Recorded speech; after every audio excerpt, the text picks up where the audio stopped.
So hi everyone. Today we are going to start our chapter number 10, that is audit of bank. So let's start. So this is our introduction. That is पहले हम क्या पढ़ेंगे इसमें? पहले हम पढ़ेंगे banking operations के बारे में कि बैंकिंग के ऑपरेशंस किस तरह से होते हैं, कितने तरह के बैंक हमारे होते हैं, अकाउंटिंग सिस्टम ऑफ बैंक कि बैंक का हमारा अकाउंटिंग सिस्टम कैसा होता है। अब अगर हमें बैंक की ऑडिट करनी है तो ऑडिट अप्रोच क्या रहेगी उसकी, एडवांसेस की अगर ऑडिट करनी है तो क्या अप्रोच रहेगी, और जो रेवेन्यू हमारी आइटम्स होती हैं, जो हमारी इनकम्स होती है, उसको अगर मुझे ऑडिट करना है तो क्या ऑडिटर फॉलो करेगा, ये हमारी पूरी अप्रोच रहेगी। तो स्टार्ट करते हैं सबसे पहले टाइप ऑफ बैंक से। कितने तरह के हमारे बैंक होते हैं? सबसे पहले हमारा कमर्शियल बैंक। कमर्शियल बैंक क्या, जो पब्लिक को सर्व करने का काम करता है और एन नंबर ऑफ प्रोडक्ट्स और सर्विसेज पूरी पब्लिक को प्रोवाइड करता है, और लोन्स वगैरह प्रोवाइड करने का जो काम करता है, और डिपॉजिट्स वगैरह एक्सेप्ट करने का भी वो काम करता है, उसको बोलते हैं कमर्शियल बैंक। दूसरा रीजनल रूरल बैंक। क्या होता है ये, जो कि डिफरेंट स्टेट में जो रूरल पार्ट्स हैं उनकी नीड को कैटर करने के लिए लगाया जाता है, बनाया जाता है, उसको बोलते हैं रीजनल रूरल बैंक, जो कि रूरल कम्युनिटीज की बेसिक बैंकिंग नीड्स को पूरा करते हैं और फाइनेंसिंग नीड को पूरा करते हैं, उसको बोलते हैं रूरल बैंक। कोऑपरेटिव बैंक, जो कोऑपरेटिव सोसाइटी एक्ट के अंडर रजिस्टर्ड होता है स्टेट वाइज, तो उसको बोलते हैं कोऑपरेटिव बैंक। पेमेंट बैंक का क्या मतलब है, जैसे पेटीएम वगैरह है, मतलब इनको कोई अलाउड तो है कि वो डिपॉजिट्स वगैरह एक्सेप्ट कर सकते हैं, बट वो लोन्स वगैरह प्रोवाइड बिल्कुल भी नहीं कर सकते। डेवलपमेंट बैंक, जो भी इंडिया में इंफ्रास्ट्रक्चर फैसिलिटीज हो रही है, इंफ्रास्ट्रक्चर डेट प्रोवाइड करने के लिए जो बैंक बनाए जाते हैं, या फिर इंडिया को डेवलप करने के लिए, इंफ्रास्ट्रक्चरली डेवलप करने के लिए जो बैंक बनाए गए हैं, उसको बोलते हैं डेवलपमेंट बैंक। उसके बाद small finance bank. Small finance क्या होता है, जो कि हमारे अनसर्व सोसाइटीज है, जो हमारे अनऑर्गेनाइज सेक्टर्स हैं, उनको फैसिलिटेट करने के लिए जो बैंक बनाए जाते हैं, उनको बोलते हैं small banking, small finance bank. जैसे इक्विटास हो गया, हमारा एयू फाइनेंस बैंक हो गया, और भी काफी सारे हैं। ओके, उसके बाद मेन टॉपिक हमारे यहाँ से शुरू होता है, व्हाट इज आरबीआई। आरबीआई क्या होता है, आपको पता है कि जितने भी हमारे ऑल ओवर इंडिया बैंक है, उनको हैंडल कौन करता है, उनकी नीड्स को कैटर कौन करता है, आरबीआई। तो आरबीआई क्या हुआ, central bank of our countries bank, की पूरी कंट्रीज में जितने भी बैंक है, ये पूरी कंट्री का जो एपेक्स बैंक है, वो क्या माना जाता है, हमारा आरबीआई। आरबीआई क्या करने के लिए रिस्पॉन्सिबल, मतलब आरबीआई काम क्या करता है? सबसे पहला development and supervision of constituent, जितना भी हमारे इंडियन फाइनेंशियल सिस्टम के पार्ट्स हैं, आइदर वो एनबीएफसी हो या फिर बीएफसी हो, दोनों को डेवलप करने का काम करता है, सुपरवाइज करने का काम करता है कि जो ऑब्लिगेशंस बैंकिंग रेगुलेशन उनके ऊपर डाली गई है, वो सब बैंकिंग रेगुलेशंस पूरी कर रहे हैं या नहीं कर रहे हैं। मॉनेटरी एंड क्रेडिट पॉलिसीज बनाने के लिए रिस्पॉन्सिबल होता है, और जितने भी अदर बैंक से ऑल ओवर इंडिया, उनकी एक्टिविटीज को रेगुलेट करने का ये काम करता है। फंक्शंस क्या होते हैं आरबीआई के? करेंसी को इशू करना, करेंसीज को रेगुलेट करना, और जितने भी हमारे सेंट्रल और स्टेट गवर्नमेंट हैं, उनके लिए बैंकर के तौर पे एक्ट करना, कि उनको कभी फंड्स की नीड पड़ी तो वो आरबीआई से मांग सकते हैं। और भी जितने बैंक्स हैं हमारे, उनके लिए भी वो बैंकर का काम करता है। और कोई भी पर्सन या कोई भी बैंक कमेंस नहीं हो सकता जब तक हम आरबीआई से अप्रूवल ना लेंगे, मतलब आरबीआई के अप्रूवल के बाद ही कोई भी बैंक कमेंस हो पाएगा। अब एक बैंक के ऊपर क्यों कौन से फ्रेमवर्क एप्लीकेबल होते हैं? Regulation act applicable 1949, companies act हो गया, स्टेट बैंक है तो state bank of India act हो गया, आईटी एक्ट हो गया हमारा, अगर रूरल बैंक है तो रीजनल रूरल बैंक एक्ट हो गया, तो पढ़ लेना ये, ठीक है। उसके बाद आरबीआई मल्टीपल बैंक्स को एक्टिविटीज प्रोवाइड करता है, डायरेक्शंस प्रोवाइड करता है। क्यों करता है वो? क्योंकि बैंक्स में काफी सारी पेक्युलरिटीज इन्वॉल्व होती हैं। उन पेक्युलरिटीज को कैटर करने के लिए या फिर उन आइटम्स को रेगुलेट करने के लिए आरबीआई डायरेक्शंस इशू करता है। वो पेक्युलरिटीज क्या होती हैं? या तो huge volume of transactions, wide geographical spread of bank network की बहुत सारी ब्रांच है, उसको ब्रांचों को कैसे मैनेज करना है, कैसे मैनेज नहीं करना है, कैसे रिपोर्टिंग रिक्वायरमेंट होनी चाहिए, उस सबको रेगुलेट करने के लिए आरबीआई को गाइडलाइन फ्रेम कर सकता है। Large range of product and services offered, अब जैसे हमने कमर्शियल बैंक में पढ़ा था कि काफी सारे एन नंबर ऑफ प्रोडक्ट और सर्विसेज पब्लिक को प्रोवाइड करते हैं, तो पॉलिसीज की टर्म एंड कंडीशंस क्या होगी, ठीक है, तो वो सारी चीज कौन बताता है? RBI. Extensive use of technology high grade use होते हैं वहां पे, तो उसको कैटर करने के लिए strict vigilance by the banking regulator, और ताकि वो सभी बैंक्स को रेगुलेट कर सके, सुपरवाइज कर सके, इसीलिए वो रेगुलेशंस बनाता है। अब कौन कौन सी ऑडिटर्स रिपोर्ट बैंक ऑडिट में उसको इशू करनी है? सबसे पहला इंटरनल कंट्रोल, कि हमारा इंटरनल कंट्रोल इफेक्टिव है इफेक्टिव नहीं है, उसके ऊपर मुझे रिपोर्ट इशू करनी है। लॉन्ग फॉर्म ऑडिट रिपोर्ट एक ऑडिटर इशू करेगा। Report on compliance of SLR requirement, मतलब अगर बैंक एसएलआर रिक्वायरमेंट पूरा कर रहा है या नहीं कर रहा है, जो आरबीआई ने बताई है, उसके ऊपर भी एक रिपोर्ट देनी पड़ेगी। ट्रेजरी ऑपरेशन सही से मैनेज हो रहे हैं या नहीं हो रहे हैं। Income recognition and asset classification, in short disclosures के ऊपर रिपोर्ट देनी है कि इनकम एंड एसेट सही से क्लासिफाई करी हुई है या नहीं करी हुई है। और report on whether any serious irregularity was noticed, other report कह सकते हैं आप इसको, कि और भी कोई सीरियस इरेगुलरिटीज ऑडिटर के ध्यान में आई हो तो वो रिपोर्ट इशू कर सकता है उस इरेगुलरिटी पे। और जो भी हमारी गोश कमेटी होती है और जिलानी कमेटी होती है, गोश कमेटी गाइडलाइन बताता है फॉर द माल प्रैक्टिसेस, जो फ्रॉडलेंट एक्टिविटीज होती है बैंक में, उनको रोकने के लिए जो कमेटी गाइडलाइंस बनाती है उसको बोलते हैं गोश कमेटी। और जो इंटरनल कंट्रोल के लिए गाइडलाइन बनाती है उसको बोलते हैं जिलानी कमेटी। तो ऑडिटर एक रिपोर्ट देगा कि क्या बैंक ने गोश एंड जिलानी कमेटी की सारी रिक्वायरमेंट्स या गाइडलाइंस पूरी करी है या नहीं करी है। और एडवर्स क्रेडिट डिपॉजिट रेशियो के ऊपर हमें रिपोर्ट देनी है कि क्रेडिट डिपॉजिट रेशियो से मेंटेन करी है या नहीं करी है। उसके बाद हमारा था understanding of the banking system.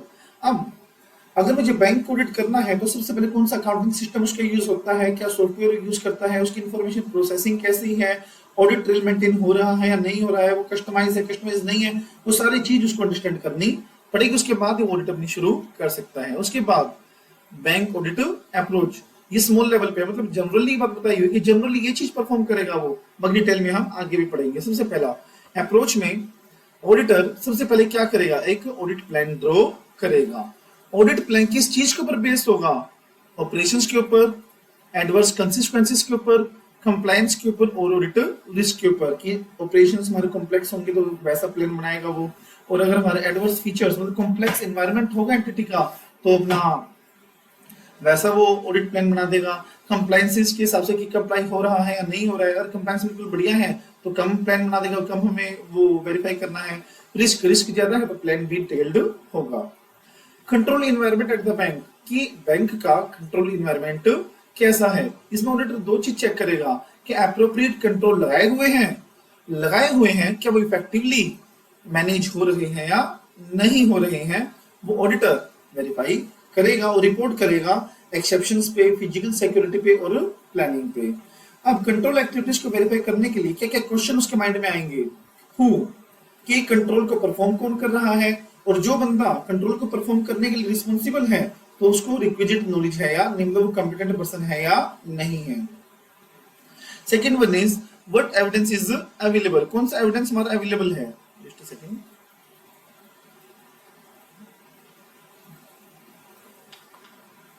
कौन सा एविडेंस हमारे पास अवेलेबल है जिससे कि हमें पता चल सकता है कि कंट्रोल सही से अप्लाई हुए हैं या नहीं हुए हैं। व्हेन कंट्रोल कब कब परफॉर्म हो रहा है, कितने फ्रीक्वेंसी के साथ परफॉर्म हो रहा है, और क्या वो फ्रीक्वेंसी सफिशिएंट है, सफिशिएंट नहीं है एरर्स को प्रिवेंट करने के लिए।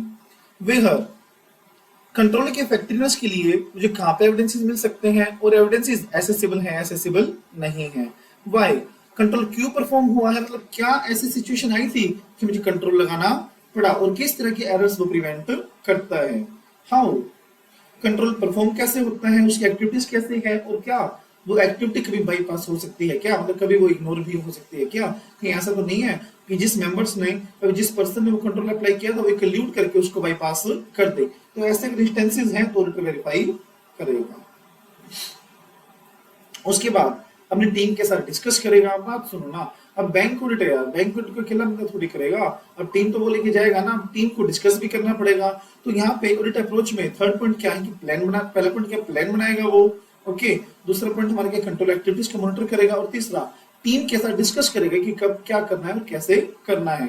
और इस डिस्कशन में क्या डिस्कशन इंक्लूड होगी, सबसे पहला एरर्स बताओ जो ज्यादा हो सकते हैं, जो लाइकली हो सकते हैं, एरर्स जो प्रायर पीरियड में आइडेंटिफाइड हो सकते हैं, किस मेथड से मैनेजमेंट फ्रॉड को परपेट्रेट कर सकता है, ये सारी चीज हम टीम मेंबर्स को बताएंगे ताकि वो लोग अवेयर रहें। किस चीज के लिए अवेयर रहें, कि इन चीजों से हमारे फ्रॉड हो सकता है, ताकि वो लोग अवेयर रहें। Audit response to engagement risk, pervasive risk and specific risk, कि जितने भी टाइप ऑफ हमारे रिस्क होते हैं उनसे उसको किस तरह से रिस्पॉन्स देना है। और टीम मेंबर को वो बताएंगे कि आपको through out the bank audit professional scepticism maintain करके रखना पड़ेगा, नीड टू अलर्ट, और आपको अलर्ट भी रहना पड़ेगा। ये सारी चीज वो अपनी टीम के साथ डिस्कस करेंगे। उसके बाद एडवांटेज ऑफ सच डिस्कशन, बात सुनो ना, अभी डिस्कशन हुई है, डिस्कशन की एडवांटेज क्या होगी? बहुत बड़ी एडवांटेज होगी sir.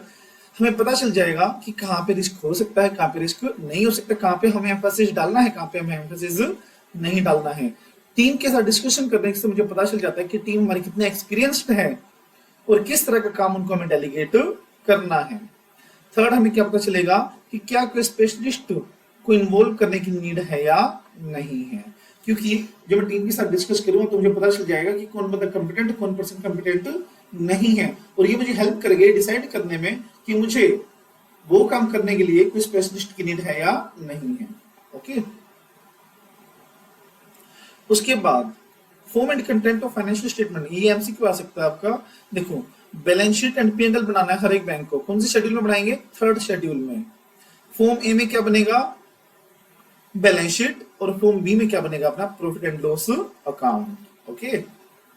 After that audit of account, और जो भी person qualified as a chartered accountant है, या जो भी पर्सन एक ऑडिटर बनने के लिए क्वालिफाइड है, वो पर्सन बैंक की ऑडिट करेगा। एलिजिबिलिटी, क्वालिफिकेशन, डिस्क्वालिफिकेशन 141 वाली रहेगी जो कंपनी ऑडिटर पे अप्लाई होती है।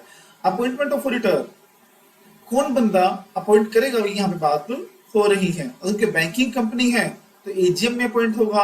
अगर कोई नेशनलाइज बैंक है, बताओ नेशनलाइज बैंक है कोई, तो बोर्ड ऑफ डायरेक्टर उसको अपॉइंट करेंगे। बट हर एक केस में आरबीआई की अप्रूवल हमें लेनी पड़ेगी। ओके।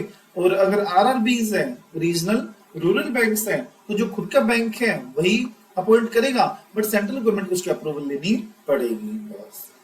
रेम्यूनरेशन कौन डिसाइड करेगा? As per the provision of section 142, जैसा हमने पढ़ा था वहां पे जनरल मीटिंग में, वैसा ही डिसाइड हो जाएगा। बट नेशनलाइज बैंक की और स्टेट बैंक की जो रेम्यूनरेशन है वो आरबीआई फिक्स करता है। उसके बाद power of auditor same to same रहते हैं। पावर ऑफ ऑडिटर 143 में जो दिए गए ड्यूटीज एंड पावर की इंफॉर्मेशन लेना, एक्सेस करना, ठीक है, एडिशनल इंफॉर्मेशन डिमांड करना, रिपोर्ट इशू करना, सारे उसके क्या है? पावर्स है। After that auditors report. Auditors report में हमारा क्या था कि ऑडिटर जब ऑडिट पूरी कर लेगा तो सेंट्रल गवर्नमेंट को या फिर आरबीआई को एक रिपोर्ट इशू करेगा जिसमें क्या क्या चीजें लिखेगा कि उसके ओपिनियन से बुक्स ऑफ अकाउंट बिल्कुल ट्रू एंड फेयर है, whether or not the transaction entered with the bank are within the power of the bank, वो लिख के देगा अपने रिपोर्ट में कि जितनी भी पावर, जितनी भी ट्रांजेक्शंस बैंक ने एंटर करी हुई है वो सारी उसकी पावर के अंदर है। whether or not the return received from the office's branch adequate for the purpose, अब हेड ऑफिस की कोई ऑडिट कर रहा है, अब ब्रांच की और किसी ने ऑडिट की है, तो उसकी रिपोर्ट हेड ऑफिस को मिल गई है या नहीं मिली है, और उसके लिए वो एडिक्वेट है या एडिक्वेट नहीं है। और कोई भी अदर मैटर्स जो उसको ठीक लगे वो सेंट्रल गवर्नमेंट की नोटिस में ला सकता है। Format of audit report, format वैसा ही रहेगा जो हम कंपनी ऑडिटर की रिपोर्ट में पढ़ते हैं, कोई भी उसमें फर्क नहीं रहेगा। उसके बाद जो एक ऑडिटर्स रिपोर्ट इशू करनी पड़ती है उसमें जाएगा एलएफएआर में, लॉन्ग फॉर्म ऑडिटर्स रिपोर्ट में, जो कि 30 जून से पहले पहले हर एक ऑडिटर को फाइल करनी पड़ेगी। रिपोर्टिंग टू आरबीआई, इसमें क्या है? If in an accounting professional whether in the course of internal external audit he should refer the matter to the regulator and a deliberate failure on the part of the auditor should render himself action liable for the actions में क्या बोला गया है कि during the audit अगर उसको fraudulent action मिला हो, फ्रॉडलेंट एक्शन मिला हो तो तुरंत उसको रेगुलेटरी अथॉरिटी है उसको नोटिस देना पड़ेगा, उसको इन्फॉर्म करना पड़ेगा। अगर उसे नहीं किया तो डेलिबरेट फेलियर माना जाएगा और उसके ऊपर पेनल एक्शन हो सकता है। कंडक्टिंग एन ऑडिट, उसका ऑडिट प्रोसीजर दिया हुआ है। सबसे पहला इनिशियल कंसिडरेशन, मतलब इनिशियल क्या अंडरस्टैंडिंग टाइप कि क्या लेगा वो, उसमें क्या इनिशियल कंसिडरेशन करेगा कि मैं ऑडिटर अपॉइंट हो सकता हूं या नहीं हो सकता। उसमें डिक्लेरेशन ऑफ इंडेटनेस, जितना भी लोन्स एडवांसेस देना है लेना है bank to auditor, auditor to bank, तो सारा का सारा डिक्लेयर करेगा। इंटरनल असाइनमेंट की डिक्लेरेशन, वो डिक्लेयर करेगा कि हमने बैंक के साथ कोई भी इंटरनल असाइनमेंट होल्ड नहीं कर रखा है on the date of audit. Planning करेगा, प्रीवियस ऑडिटर्स के साथ एनओसी ऑब्टेन करेगा, टर्म ऑफ मतलब एंगेजमेंट लेटर साइन करवाएगा। इनिशियल एंगेजमेंट, अगर पहली बार वो ऑडिट कर रहा है तो अपनी बैलेंसेस भी चेक करेगा। रिस्क देखेगा कि रिस्क कितना है अपॉइंट होने में, एंगेजमेंट टीम बनाएगा कि टीम जाके ऑडिट करके आएगी ना, और फिर बैंक और उसके एनवायरनमेंट को अंडरस्टैंड करेगा। उसके बाद अंडरस्टैंड हो गया, उसके बाद हम करेंगे identify assessing the risk of material misstatement. उसके बाद जो इंटरनल कंट्रोल है बैंक का उसको हम अंडरस्टैंड करेंगे। जो बैंक की अकाउंटिंग प्रोसेस है कि कौन सा सॉफ्टवेयर वो यूज करते हैं, ट्रांजैक्शन किस तरह से कैरी आउट होती है, कौन कैरी आउट करता है, वो सब अंडरस्टैंड हम करेंगे।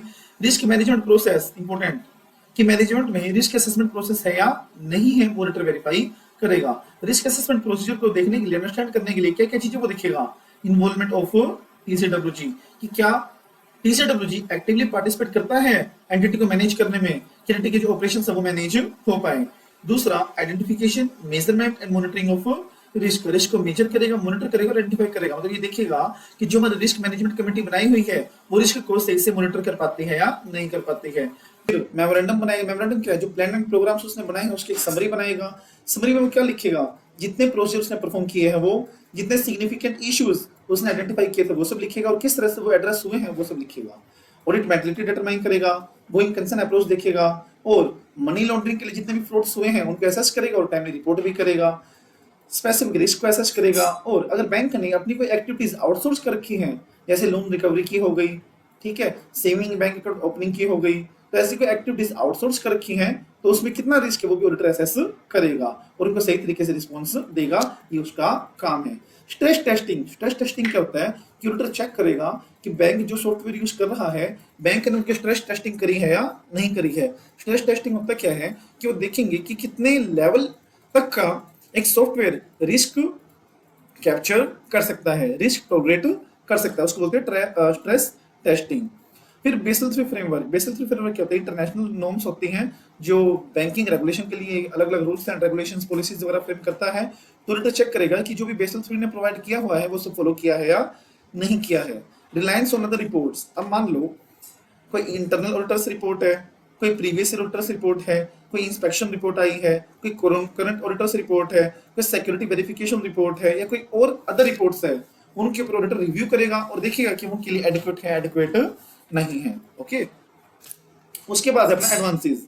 एडवांसेस में क्या होता है, जो बैंक लोन प्रोवाइड करता है उसको क्या बोलते हैं, एडवांस बोलते हैं। अब दो तरह के हमारे एडवांस होते हैं, पहला हमारा फंडेड एडवांस, दूसरा हमारा non funded advance. Funded advance क्या होता है, जिसमें एक्चुअल ट्रांसफर ऑफ फंड्स होता है, आउटफ्लो ऑफ मनी उसमें होता है।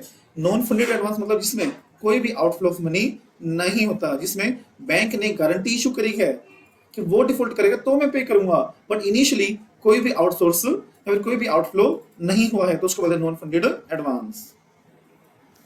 एडवांसेस किस किस तरह के होते हैं, टर्म लोन होता है, सीसी लिमिट अकाउंट होता है, बिल डिस्काउंट होता है, participation on risk sharing basis, मतलब कि 2 या 3 बैंक मिलके एक पर्सन को लोन दे देते हैं ताकि अगर मान लो कल को डिफॉल्ट हो जाए तो रिस्क आपस में शेयर हो जाए।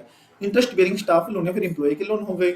अब कैटेगराइज कैसे करेगा, वो डिस्क्लोज कैसे करेगा, पहला bills, CC limits and term loans, और इनके अंदर भी सिक्योर्ड, गारंटीड एंड अनसिक्योर्ड, इस तरह से डिस्क्लोज करेगा। अब उसके बाद क्लासिफिकेशन ऑफ एडवांसेस, कैसे क्लासिफाई करेगा वो, sector wise, security wise, prudential norm wise. Sector wise कैसे, priority sector and non priority sector. Security wise कैसे, secured and unsecured. Prudential norm wise कैसे, स्टैंडर्ड और एनपीए।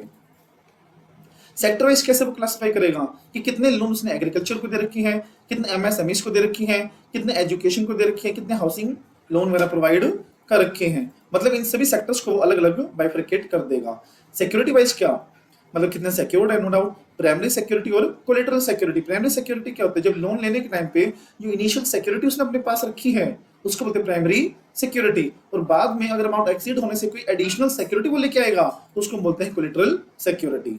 अब टाइप ऑफ सिक्योरिटी किस किस तरह की सिक्योरिटी हो सकती है, पर्सनल सिक्योरिटी हो सकती है, गारंटी बोलते हैं जिसे हम, डेटर्स हो सकते हैं, ट्रेड रिसीवेबल भी हो सकते हैं, स्टॉक भी हो सकते हैं, गोल्ड भी हो सकता है, और कोई इमूवेबल प्रॉपर्टी भी हो सकती है, और थर्ड पार्टी गारंटी भी हो सकती है, प्लांटेशन मतलब क्रॉप्स भी हो सकती हैं, क्या मुझे लोन दे दो, जितनी फसल मेरी होगी उसमें पैसा आपको लौटा दूंगा, एटसेट्रा।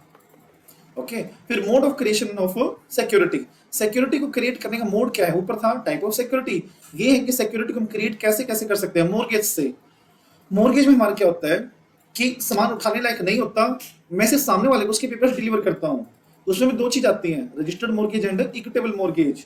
रजिस्टर्ड मॉर्गेज में क्या होता है, जहां हमें मॉर्गेज डीड बनती है, एक रजिस्टर्ड इंस्ट्रूमेंट बनता है कि मैंने अपनी ये सिक्योरिटी सामने वाले को ट्रांसफर कर दी है। और इक्विटेबल मॉर्गेज मतलब कोई ऐसा मॉर्गेज डीड नहीं बनती है, यहाँ पे सिर्फ और सिर्फ जो हमारा ओनरशिप डीड होती है, ओनरशिप प्रूफ होता है, वो मैं सामने वाले को डिलीवर कर देता हूँ।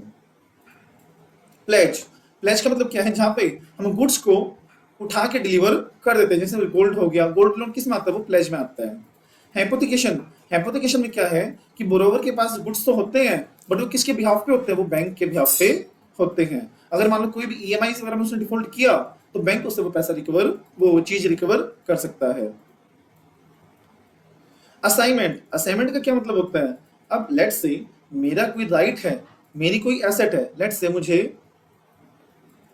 10 लाख के डेटर्स है मेरे जो मुझे लेने हैं, और मुझे 5 लाख का लोन चाहिए है बैंक से। अब सिक्योरिटी में क्या रख सकता हूं मैं, ये जो राइट है मेरा, जो मेरी एसेट्स है, वो बैंक को असाइन कर सकता हूं कि 10 लाख रुपए मुझे लेने हैं मेरे डेटर से, वो आप ले लेना। ट्रांसफर ऑफ एन एग्जिस्टिंग और future debt a person in favour of another person, मतलब जो एग्जिस्टिंग फ्यूचर डेट किसी पर्सन के फेवर में होता है, वो किसी और पर्सन को ट्रांसफर कर देता है, उसको बोलते हैं हम असाइनमेंट। सेट ऑफ क्या होता है, सेट ऑफ मतलब अगर एक पर्सन के एक ही बैंक में दो अकाउंट है, एक चल रहा है नेगेटिव लोन की वजह से और एक चल रहा है किसी और वजह से पॉजिटिव, सेविंग अकाउंट वगैरह, तो बैंक के पास राइट है कि अगर कोई सिक्योरिटी नहीं है तो इनको भी सेट ऑफ कर सकता है। Statutory right of a creditor to adjust any credit balance lying in other account of a debtor combine of two account is called as set off. लीन का क्या मतलब होता है, मतलब कब्जा करना। अब बैंक के पास राइट है कि वो रिकवरी के लिए जो एसेट रखी होती हैं उस पर भी कब्जा कर सकता है, but with the consent of owner only, ये ध्यान रखना जो मैंने हाईलाइट किया हुआ है। अब लोन से एडवांसेस को या फिर एडवांसेस को किस तरह से वो क्लासिफाई करते हैं, दो एरियाज में वो क्लासिफाई करते हैं, पहला स्टैंडर्ड लोन और दूसरा एनपीए।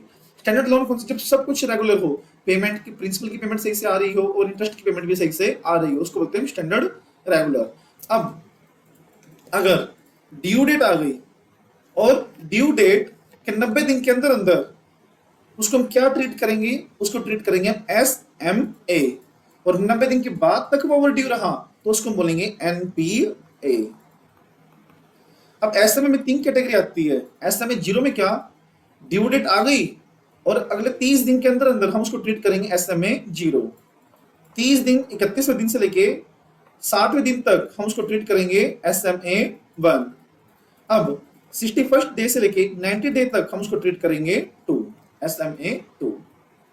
ओके, ये था, ये आ सकता है, इंपोर्टेंट है ये। फिर एनपीए लोन, एनपीए का मतलब क्या होता है, 3 कैटेगरीज में आते हैं, substandard, doubtful and loss assets.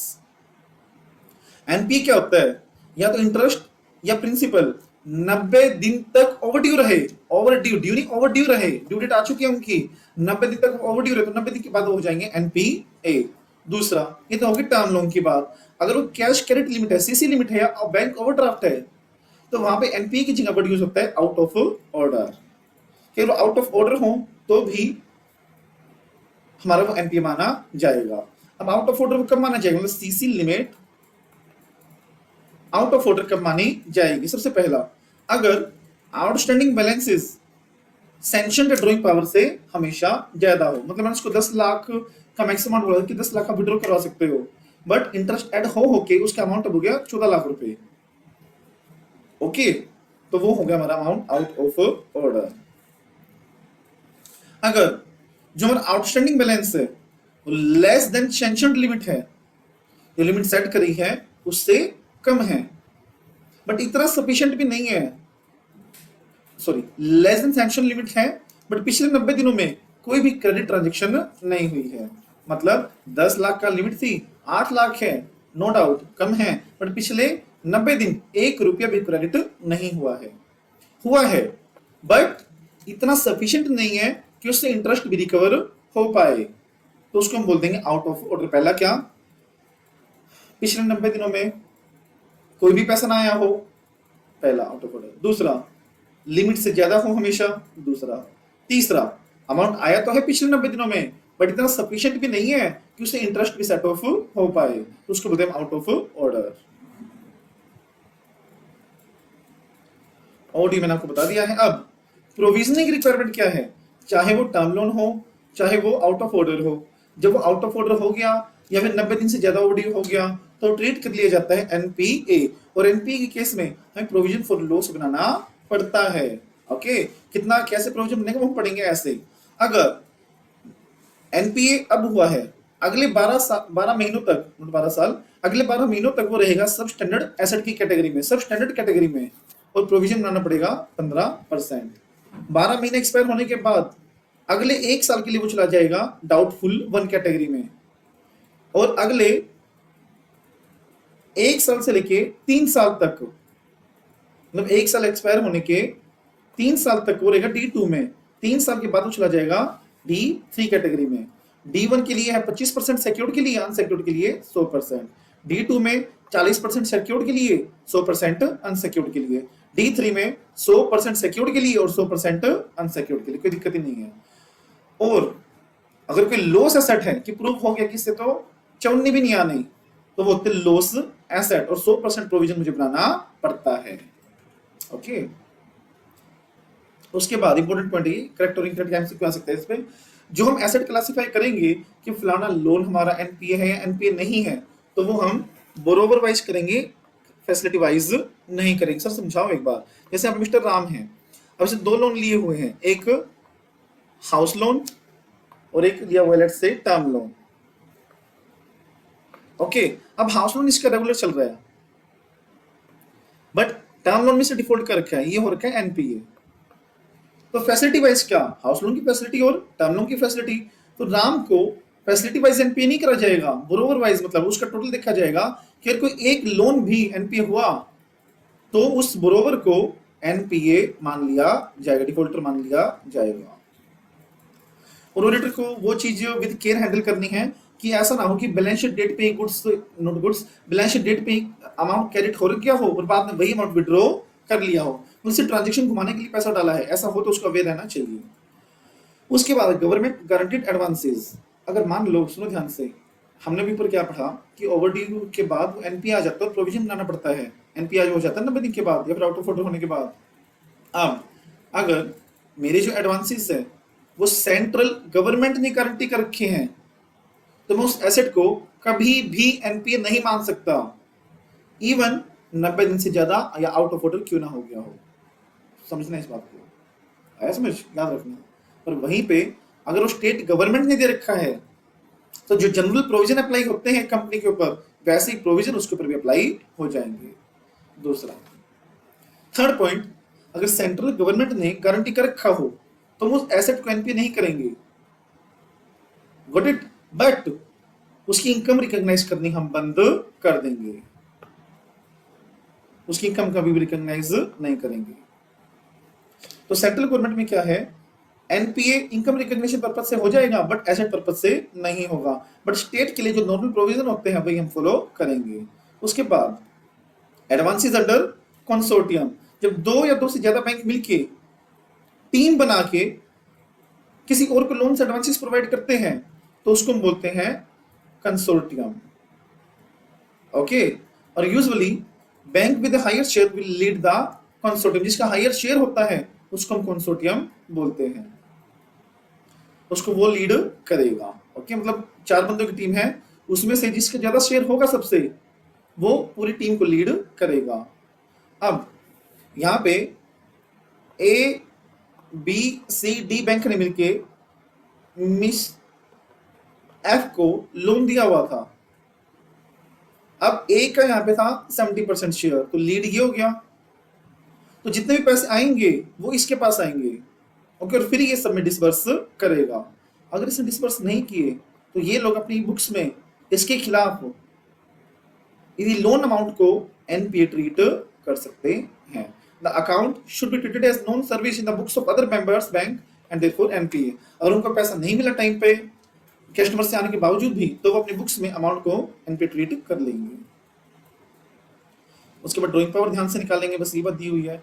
अब erosion in the value of security, मतलब सिक्योरिटी जो रखी हुई थी उसकी फेयर मार्केट वैल्यू काफी कम हो गई, काफी इरोज हो गई, काफी डाइवर्स ट्रेंड में आ गई, तो उस सिक्योरिटी को नलीफाई करके हम एक प्रोविजन बना देंगे। अगर वैल्यू ऑफ सिक्योरिटी 50% से भी कम हो गई, मतलब 1 करोड़ की सिक्योरिटी रखी थी और वो जो सिक्योरिटी का वैल्यू रह गई है वो 50 लाख से भी कम रह गई है, तो उसको हम डाउटफुल कैटेगरी में डाल देंगे और एप्रोप्रिएट प्रोविजन बना देंगे। और अगर सिक्योरिटी आउटस्टैंडिंग अमाउंट से, लेट्स से मेरा 1 करोड़ का लोन था और वो सिक्योरिटी 10 लाख से भी कम रह गई, तो उसको मैं 100% लॉस एसेट मान लूंगा और 100% प्रोविजन उसके ऊपर बना दूंगा। ओके, अब अगर टर्म डिपॉजिट्स अगर मैंने एडवांस दिया है तो एडुकेट मार्जिन मैंने रखना चाहिए।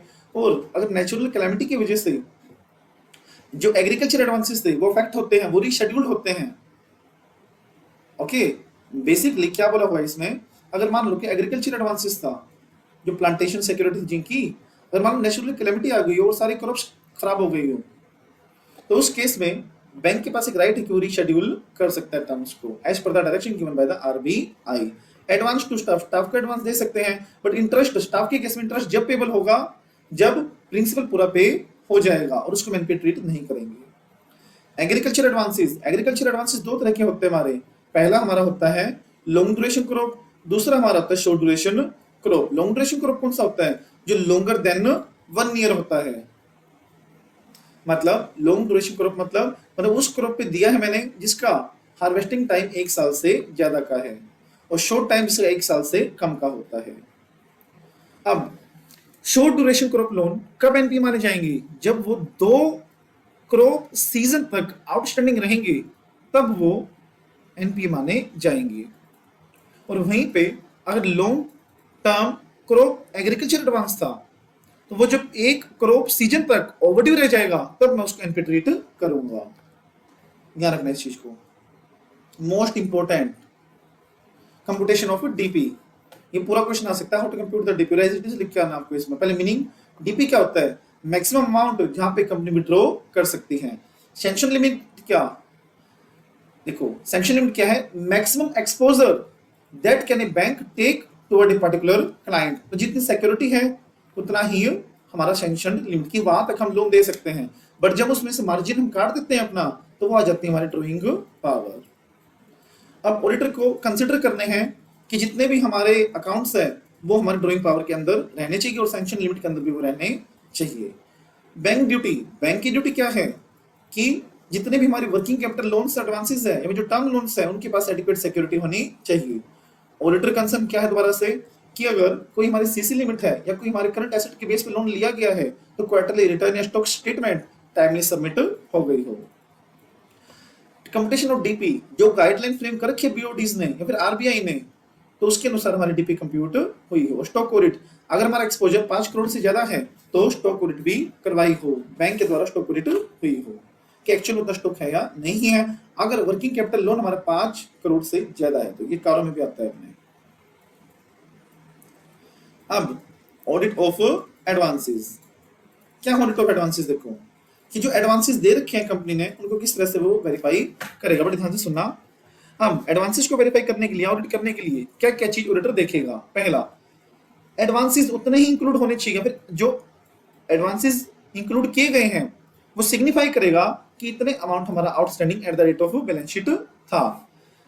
जो ये अमाउंट रिप्रेजेंट कर रहा है ये वो अमाउंट रिप्रेजेंट करेगा कि ये ड्यू टू द बैंक है, मतलब ये बैंक ने लेने हैं। लोन डॉक्यूमेंट प्रॉपर होने चाहिए, कोई भी अनरिकॉर्डेड एडवांस नहीं होना चाहिए, कोई भी एडवांस ऐसा नहीं होना चाहिए जो ओमिट हो रखा हो।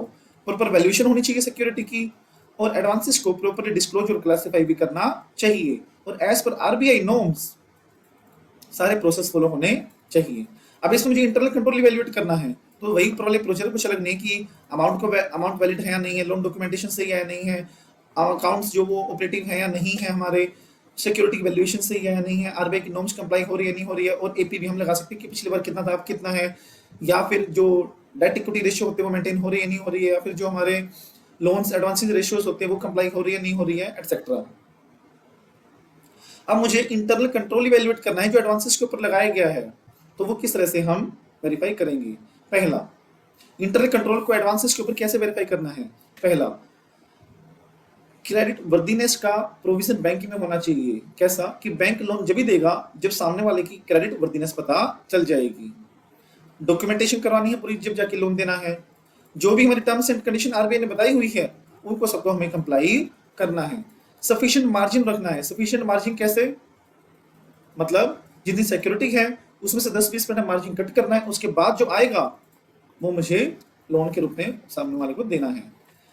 अगर ये the securities are taken in the nature of shares, अगर शेयर्स और डिबेंचर की नेचर मैंने सिक्योरिटी एक्सेप्ट करी है तो मुझे देखना है कि ओनरशिप बैंक के नाम पे ट्रांसफर हो गई हो, और जितनी भी सिक्योरिटीज हैं अगर उनको रजिस्ट्रेशन की रिक्वायरमेंट हो कि वो बैंक के नाम पे रजिस्टर हो जाना चाहिए तभी वैलिड सिक्योरिटी मानी जाएगी, तो वो इंश्योर करना है कि वो बैंक के नाम पे ट्रांसफर हो गई हो और वो रजिस्ट्रेशन की रिक्वायरमेंट पूरी हो गई हो। और जो गुड्स बैंक की पोजीशन में है तो ध्यान रखना है ऑडिटर को कि ऐसा इंटरनल कंट्रोल होना चाहिए, प्रॉपर पैकेजिंग होनी चाहिए गुड्स की, ठीक है, और टाइम टू टाइम उन गुड्स को चेक करते रहना चाहिए। ड्रॉइंग पावर रजिस्टर हर महीने अपडेटेड हो जाना चाहिए, और ये ध्यान रखना है कि जो अकाउंट्स हैं वो दोनों लिमिट से हमारे नीचे रहने चाहिए, सैंक्शन लिमिट से भी और हमारे ड्रॉइंग पावर से भी। अगर कोई भी अमाउंट ड्रॉइंग पावर से या फिर सैंक्शन लिमिट से ज्यादा हो जाता है तो प्रॉपर कंट्रोलिंग अथॉरिटी के नोटिस में वो बात डाल दियो कि ऐसा इंटरनल स्ट्रक्चर का होना चाहिए कि जब वो कैचअप कर रहे हैं कि हाँ ये अमाउंट तो ओवरड्यू हो गया है और इरेगुलर हो गया है तो प्रॉपर अथॉरिटी के नोटिस में वो डाल दिया हो। और फिर साल में एक बार हमें सारे अकाउंटों को वेरीफाई करना पड़ेगा कि कौन सा ऑपरेटिव है, कौन सा ऑपरेटिव नहीं है, क्या रेगुलर चल रहा है, क्या चीज रेगुलर नहीं चल रही है। तो ये था हमारा पहला how to audit the advances. उसके बाद इनकम, ये टाइप ऑफ इनकम बताई हुई है, आप देख लेना कि कितने तरह की बैंक में इनकम होती है। हम डायरेक्टली करेंगे auditors approach and approach with respect to income. ध्यान से समझना, ये इनकम के रिगार्डिंग वो क्या प्रोसेस फॉलो करेगा। पहला ऑडिटर कंसर्न करेगा कंप्लीटनेस और एक्यूरेसी, कि जितने भी इनकम रिकॉर्ड कर रखी हैं वो वही होनी चाहिए जो उस रेलेवेंट पीरियड में ऑकर हुई है, मतलब कोई भी बोगस इनकम नहीं होनी चाहिए। दूसरा, आरबीआई की डायरेक्शन फॉलो होनी चाहिए, जैसे any income which exceed 1% of total income is record on the gross basis. अगर कोई इनकम आनी है जो टोटल इनकम से 1% से ज्यादा है तो वो हमें ग्रोस बेसिस पे लेनी है, और अगर वो 1% ऑफ प्रॉफिट बिफोर टैक्स से ज्यादा हो जाती है, ज्यादा हो जाती है तो वो हमें एक्रूअल बेसिस पे लेनी है। तो वो आरबीआई की डायरेक्शन कंप्लाई हो रही है नहीं हो रही है, सिंपल सी बात है, कंफ्यूज बिल्कुल भी नहीं होना। मतलब आरबीआई ने डायरेक्शन दे रखी है कि ये इनकम आपकी ग्रोस बेसिस पे होनी है, ये नेट बेसिस पे होनी है, ये एक्रूअल बेसिस पे होनी है, तो वो एप्रोप्रिएटली फॉलो हो रहा है या नहीं हो रहा है वो ऑडिटर देखेगा। Materiality, note considered a material it में बी रिकॉग्नाइज्ड व्हेन रिसीवर कोई अमाउंट जो मटेरियल नहीं है तो एक्रूअल बेसिस पे नहीं, हम उसको रिसीव्ड बेसिस पे भी कर सकते हैं। रेवेन्यू सर्टेनिटी, हमें एक्रूअल बेसिस पे जब भी उसको रिकॉर्ड करना है जब 100% सर्टेनिटी उसको रिकवर करने की हो जाएगी। रेवेन्यू अनसर्टेनिटी, अगर मुझे ये है कि अब इनकम जनरेट होनी बंद हो गई, आएगी ही नहीं इनकम इस पे, तो उस अकाउंट को मुझे एनपीए ट्रीट कर लेना चाहिए और इनकम रिकॉग्नाइज नहीं करनी चाहिए। एडवांसेस अगेंस्ट सिक्योरिटी, ये सिंपल सी बात है कि इंटरेस्ट ऑन एडवांसेस, मतलब कोई डिपॉजिट था क्लाइंट का, उसने वो गिरवी रख के लोन ले लिया, तो देखना है कि जो भी इसमें इंटरेस्ट वगैरह आएगा वो इनकम में ट्रीट किया है या नहीं किया है। या फिर बिल परचेज है, बिल डिस्काउंटिंग वगैरह की प्रोसेस है तो उनके एप्रोप्रिएट प्रोसीजर फॉलो कर लीजिए। 2 साल के लिए बिल डिस्काउंट करवाए हैं तो जो डिस्काउंटिंग चार्ज मैंने लिए है वो 2 साल में बढ़ जाने चाहिए। रीनेगोशिएशन, अब अगर कोई रीनेगोशिएट हुआ है लोन या रीशेड्यूल हुआ है कोई डेट तो उसको हमें अप्रोप्रिएटली एक्रूअल बेसिस पे रिकॉग्नाइज करना पड़ेगा over the period of time, जितने टाइम के लिए हमने उसको एक्सटेंड किया है या जितना टाइम उसका बचा हुआ है रीशेड्यूल करने में, ठीक है, रीनेगोशिएट करने में, तो मुझे बचे हुए पीरियड में उसको डिस्क्लोज या फिर रिकॉग्नाइज करना पड़ेगा।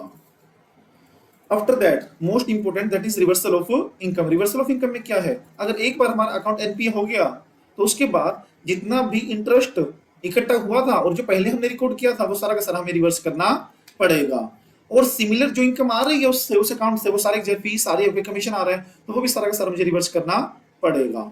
और अगर रॉन्गली किसी पास्ट पीरियड में मैंने उसको चार्ज कर लिया हो, अब पास्ट ईयर की एफएस तो इश्यू हो चुकी है, वो रिवर्स तो पिछला अमेंड तो करे कैसे, बहुत लंबा प्रोसीजर है, तो ये प्रेफरेबल है कि उतनी ही अमाउंट का एक प्रोविजन इस साल हम बनाते, मतलब लगा लो 1 लाख की इनकम हमने रिकॉग्नाइज करी थी जो कि रिवर्स होनी थी और रिवर्स होना पॉसिबल नहीं है, तो इस साल हम उतनी ही अमाउंट का प्रोविजन बना सकते हैं। ओके, और ऑडिटर जो इनकम हमारे अनएक्सप्लेन्ड है, जिनका कोई प्रूफ ही नहीं है, उनको भी ध्यान में रखेगा बस। और लीज एसेट से कोई, अगर हमें लीज पे चीज दी हुई है और रेंटल आना है उस पे हमें, तो जितना भी हमारा ओवरड्यू है वो रिवर्स हो जाना चाहिए। मतलब ऐसा है कि वो लीज अकाउंट एनपीए हो गया, तो जितनी लीज इनकम वो रिवर्स करनी पड़ेगी। टेक आउट फाइनेंस को ऑडिटर ध्यान से रखेगा, मतलब ऐसे कोई लोन्स एडवांसेस है जिनको रीपे करने के लिए बैंक ने एक नया लोन दिया है, जिनको रीपे करने के लिए बैंक ने एक नया लोन दिया है, उसको बोलते हैं टेक आउट फाइनेंसिंग। मतलब finance for the repayment of the existing debt is called as take out finance. Take out is a method of finance where by loan that is procured later is used to replace the initial loan. मतलब जो बाद में लिया है वो पुराने वाले को रीपे करने में काम आ जाएगा, उसको बोलते हैं take out finance. After that partial recovery of NPAs partial recovery in NPAs required to opt an accounting policy recovery is uniform, however it should be ensured not out of fresh additional credit facility। अब इसमें क्या बोला है कि near the balance sheet date कुछ amount हमारे partially recover हो रहे हैं, प्रोडक्टर को ध्यान में रखना है क्या वो अमाउंट वहां से तो नहीं आ रहा कि बैंक से ही पैसा ले लिया और बैंक को ही वापस जमा करवा दिया ताकि उनका अकाउंट ऑपरेटिव दिखे। प्रोडक्टर को ध्यान में रखना है कि अगर मान लो पार्शियल रिकवरी हो रही है तो यूनिफॉर्म बेसिस पे होनी चाहिए, और दूसरा जो अकाउंटिंग पॉलिसी पर फॉलो कर ली वही हमें through out the period follow करनी पड़ेगी। मेमोरेंडम अकाउंट बहुत इंपॉर्टेंट है ये एमसीक्यू पॉइंट ऑफ व्यू से। अब मैंने आपको बताया कि एक बार अगर एनपीओ हो गया है तो इनकम पॉइंट ऑफ व्यू से हम उसकी कोई भी इनकम रिकॉग्नाइज नहीं करेंगे। आप सोचो एक बात, क्या हमारे पास कहीं पे ऐसा रिकॉर्ड होना चाहिए जिसमें कि हमें पता हो कि हमें इतना अमाउंट ऑफ इंटरेस्ट लेना था उन लोगों से? बताओ, बिल्कुल होना चाहिए। तो उसको बोलते हैं memorandum account. Continue to record such accrued interest in memorandum account in the books for control purpose. मतलब कंट्रोल पर्पस के ऊपर कि हमें इतना अमाउंट लेना है उसके हिसाब से उसको बैक एंड अकाउंटिंग करनी पड़ेगी, कितना अमाउंट ऑफ इंटरेस्ट अब तक हमारा चार्ज हो चुका होता। इन्वेस्टमेंट इनकम, मतलब इन्वेस्टमेंट से कौन कौन सी इनकम आती है? इंटरेस्ट इनकम आती है, सेल की इनकम आती है और रिवैल्यूएशन की प्रॉफिट एंड लॉस में आ सकती है, तो रिटर्न को वेरीफाई करेगा। उसके बाद expenses, type of expenses, interest expenses हो सकते हैं जो बैंक पे करता है, ऑपरेटिंग एक्सपेंसेस या प्रोविजन एंड कंटिंजेंसीज, ये टाइप से आप खुद पढ़ना, ठीक है, किस तरह के एक्सपेंसेस हो सकते हैं। हम डायरेक्टली जंप करते हैं कि उसको प्रोसीजर्स क्या है। पहला एपी लगाएगा एक्सपेंसेस पे, मतलब वो एक्सपेंसेस हमारे रीजनेबल है, रीजनेबल नहीं है। जितना हमने पूरे साल या फिर end of each quarter interest पे किया है उसका एक वेटेड एवरेज रेट निकालूंगा मैं और देखूंगा कि वेटेड रेट निकाल के जो रिकॉर्ड अमाउंट किया हुआ है वो मेरा निकल रहा है या नहीं निकल रहा है। Let's say reperformance previous figure से मैं कंप्यूट कर लूंगा, ओके, और एवरेज रेट से भी मैं कंपेयर कर सकता हूं। कैलकुलेशन कैसे चेक करेगा वो कि कैलकुलेशन सही से हुई है नहीं हुई है? पहला, जितने भी deposit up to the balance sheet date हुए 31 मार्च तक, जितने भी एफडीज क्लाइंट की मेरे पास पड़ी हुई हैं उन सब के ऊपर जो इंटरेस्ट मुझे पे करना है वो सारा का सारा हमने पीएनएल में रिकॉग्नाइज कर लिया हो, ये ऑडिटर ध्यान रखेगा। इंटरनल रेगुलेशन फॉलो करनी है। सेविंग अकाउंट पे जो इंटरेस्ट हम देते हैं वो एज पर आरबीआई देना है। और अगर इंटर ब्रांच एडवांस है, मतलब मैंने ब्रांच से कोई पैसा लिया हुआ है, किसी और ब्रांच से पैसा लिया, किसी और बैंक से पैसा लिया हुआ है, तो उसमें किस तरह से मुझे इंटरेस्ट देना है वो ऑडिटर चेक करेगा कि आरबीआई की गाइडलाइन के अनुसार उसको ने वो इंटरेस्ट पे किया हो। ओके, ऑपरेटिंग एक्सपेंसेस को कैसे वेरीफाई करना है? सेम टू सेम है, इंटरनल कंट्रोल को देखना है जो ऑपरेटिंग एक्सपेंसेस मतलब डे टू डे एक्सपेंसेस जो हो रही है। ऑथराइजेशन मतलब ऑथराइज पर्सन वो एक्सपेंसेस करता है नहीं करता है।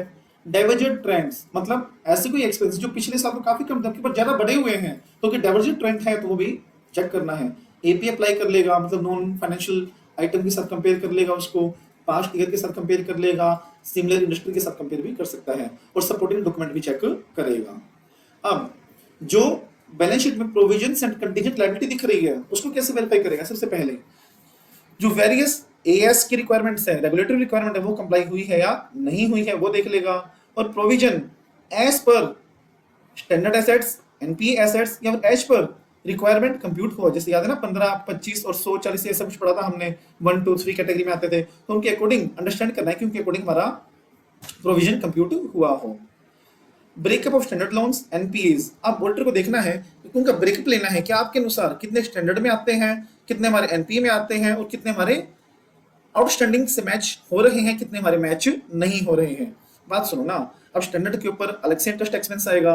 अब नॉन परफॉर्मिंग जो हो गए उनके ऊपर प्रोविजन भी बनेगा, यस और नो? तो ऑडिटर देख लेगा कि एनपीएस को प्रोविजन बना दिया हो और जो स्टैंडर्ड है उनके ऊपर कोई प्रोविजन ना बनाया हो। प्रोविजन फॉर टैक्स देख लेगा और अदर प्रोविजन फॉर एक्सपेंसेस भी वो देख लेगा। उसके बाद disclosure of prior period item, मतलब ऐसे कोई रिक्वायरमेंट है आरबीआई की कि प्रायर पीरियड आइटम्स भी करंट पीरियड में इंक्लूड होनी चाहिए, तो ऑडिटर वेरीफाई करेगा कि वो प्रायर पीरियड आइटम इंक्लूड है इंक्लूड नहीं है। तो ये था हमारा बैंक ऑडिट। ओके, और जल्दी हम करेंगे डिफरेंट एंटिटीज के ऊपर भी।